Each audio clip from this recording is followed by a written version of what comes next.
I've been learning a lot about hope and optimism, as well as hopelessness, helplessness, and pessimism from the father of positive psychology, Martin Seligman, from reading his books.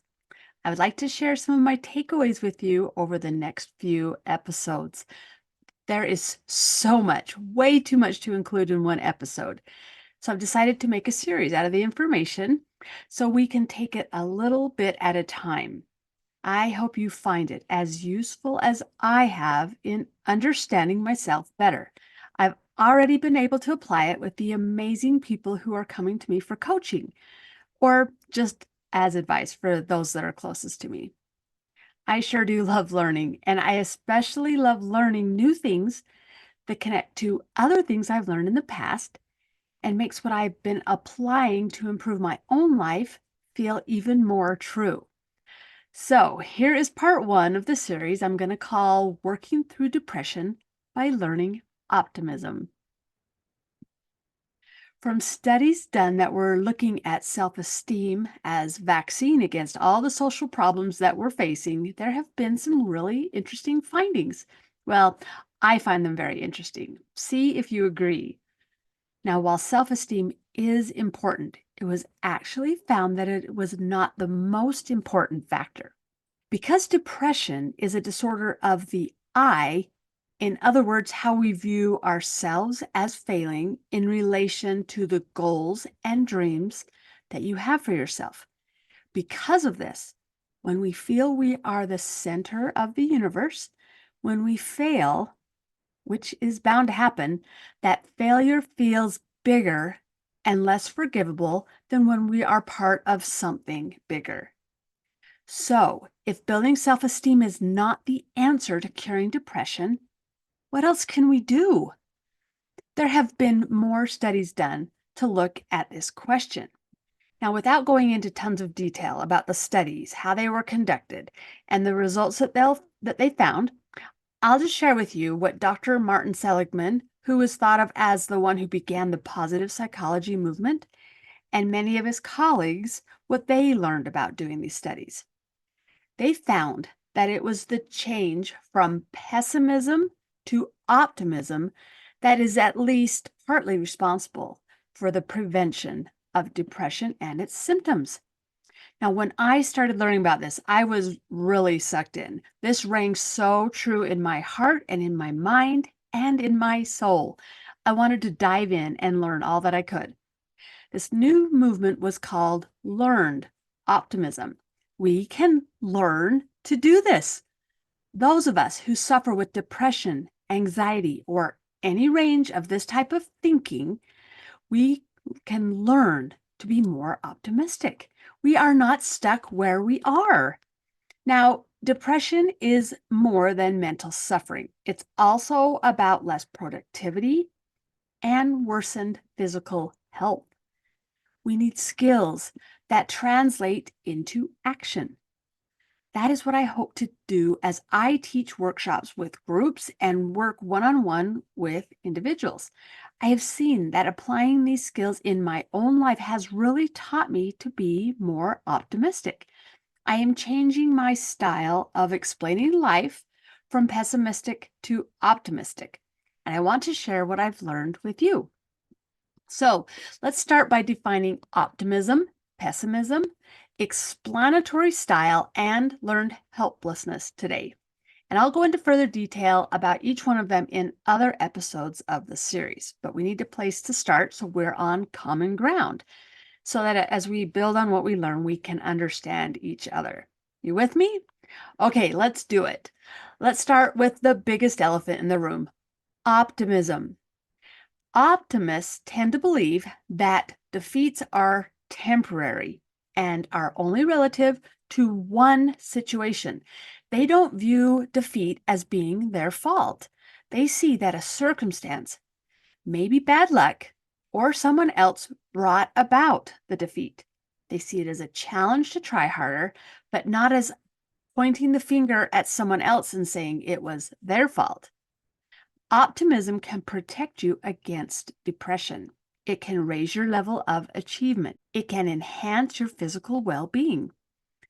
The central skill of optimism is changing the destructive things you say to yourself when you experience the setbacks that all of us have.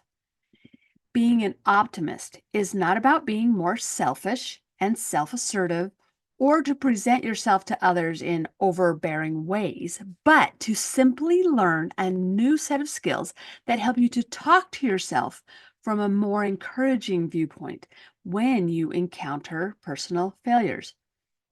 Optimists tend to do better in school, work, and on the playing field. Their health is unusually good. They age well, and some evidence suggests that they may even live longer. To me, the greatest example of this was my grandpa. From my vantage point, he was an optimist. He always had a smile on his face and a little chuckle behind his words. He lived anything but an easy life. He graduated from high school in 1929, and if you know anything about history, that date will ring a bell as the crash of the Great Depression. He was raised by his father and stepmother because his own mom died when he was about 8 years old. He was taught to work hard, and when I was little, I'd go and stay with them for a week every summer and help on the farm. He whistled everywhere he went. I'd hold his hand as we walked down the road to go feed the pigs. I just loved being with him. He made me feel happy from the inside out. He was someone who never had money, but didn't let that hold him back. He was just someone who gave what he had and didn't worry too much about it. To me, he was the healthiest, strongest person I knew. He lived to 92 and was rarely sick. He was an optimist in every way. All right, let's go to the opposite of optimism, and that's pessimism. Pessimists tend to believe bad events will last a long time, will undermine everything they do, and most importantly, that they're their own fault. Depression is the ultimate expression of pessimism. People with pessimistic habits of thinking can turn setbacks into disasters. Pessimists give up more easily and get depressed more often. Now, pessimism has a role too. It helps us to accurately look at reality. This can make us wiser. It heightens our sense of reality and it endows us with accuracy. Now, here's one of the coolest things I've learned about pessimism. It is escapable. Pessimism can be reversed. Pessimists can learn to be optimists by learning a new set of thinking skills.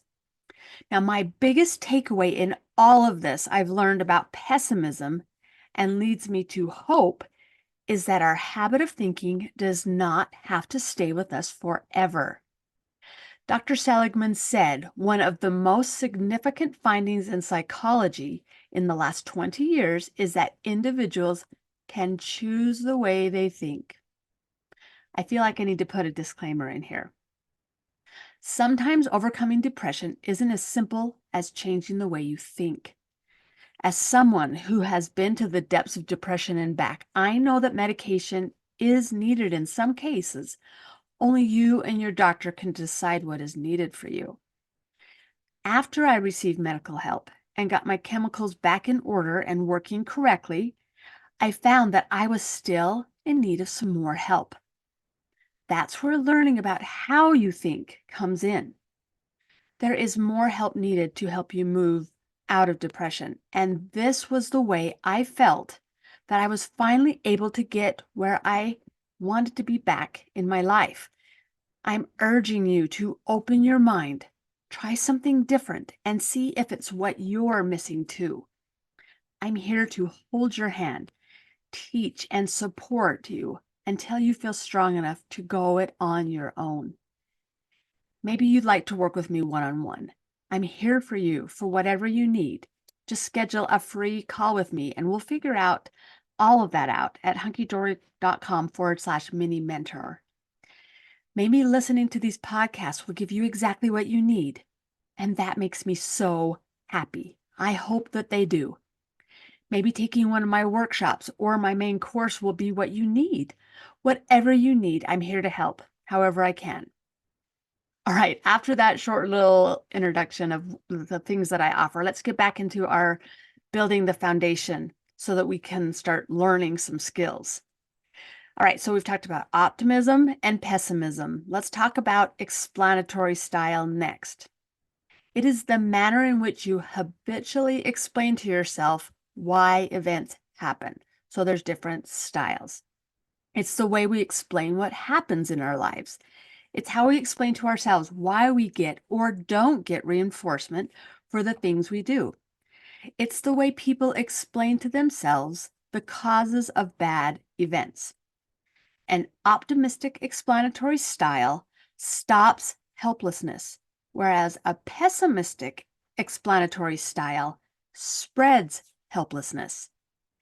Your way of explaining events to yourself determines how helpless you can become, or how energized when you experience everyday setbacks as well as big defeats. That one is really interesting, and I can't wait to dive into that one with you, that you can actually be energized or depressed because of the way you explain things to yourself. All right, here's the last definition for today. Learned helplessness. Learned helplessness is the giving up reaction, the quitting response that follows from the belief that whatever you do doesn't matter. Your explanatory style is what moves you towards or away from depression. Depression and helplessness, they're the same thing. They have the same brain chemical connection. Helplessness can be learned, and therefore it can be unlearned. Isn't that the best news? Have you been taught, either by yourself or others, to be helpless? That nothing you do changes what happens? Or did you learn to look for more optimistic reasons for what happens? Now, I know that's a lot of information. It will be good to use this information so you can understand everything else I want to share on this topic better. Here's what I suggest. Spend some time this week looking at your thoughts. Looking at your thoughts is called metacognition. Did you know you could do your own experiment with metacognition? You big scientist, you. Look for the following this week. What is your explanatory style? Do you lean toward optimism or pessimism? And have you learned helplessness? Now, you may need to go back and listen to the podcast for those definitions again.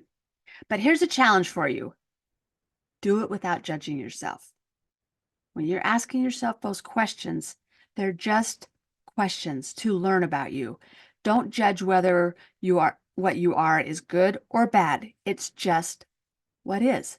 We'll take that information and we'll use it next time to learn more. Remember, be compassionate with yourself as you look at what you've been doing. We're just getting information. Take that information and look at them as interesting pieces of who you are and lovingly accept them as what they are. Not good or bad, right or wrong, just using the information to learn and to understand yourself for who you are. Then, bring that information back with you for the next episode in this series, and we'll use that information to learn more and what you can do next. I hope you're excited about it because I am. So thank you for joining me here today. And remember, I see you. I understand how hard you're trying, and I'd like to help however I can. Have a wonderful week, and I'll see you back here again next week.